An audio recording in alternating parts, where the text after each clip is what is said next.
Cuba don't have the same, they don't have a democratic government, they don't have human rights, they can't aspire to leave the country or move freely if they want. They can't aspire to, they don't have any freedom of association, freedom of speech, freedom of thought, freedom of, to go to church as they please, etc. So not only has this been going on for 50 years, and I just want to say real quick that we're not here to pass judgment on the Cuban government. I mean, this isn't really a political issue. This isn't an issue about whether socialism works or not. This isn't an issue about whether Che Guevara is a martyr or a murderer. This is an issue of human rights. Human rights aren't a privilege. On this day and date, human rights shouldn't be a privilege. They should be a right, an innate right, and the people of Cuba haven't had that for the past 50 years. As many of you may be aware, in the past months, Orlando Zapata Tamayo died after 83 days without eating on behalf of all Cubans, particularly the political prisoners that are still in prison. Further, within that 83-day period, in the last 18 days, the government purposefully took away his access to water. So in essence, he was murdered by the regime.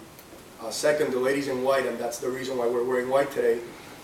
The Ladies in White are an organization of dissidents who have been working in Cuba and expressing themselves for the past 5-10 years, and they're the wives, the mothers, the sisters, etc. of many of the prisoners who are in prison, and they dedicate themselves to dress in white and walk around silently in the streets of Havana on behalf of their relatives.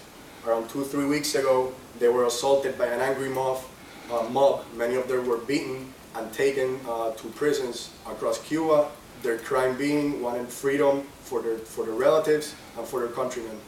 So in essence, while we're here today, we can't liberate Cuba from Villanova, Pennsylvania, of course, but what we can do from here is to create awareness of the situation that's occurring merely 90 miles south of Florida.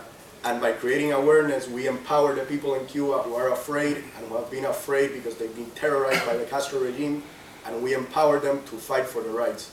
So that being said, again, thanks for being with us here, and we hope that if this event is done next year, instead of commemorating the prisoners of thought, of conscience, that are today in Castro's cells, and those who have been in prison and shot by firing squads over the past 50 years, the 2 million Cuban exiles who have had to leave their country, their homeland, because they cannot aspire to freedom within their own country.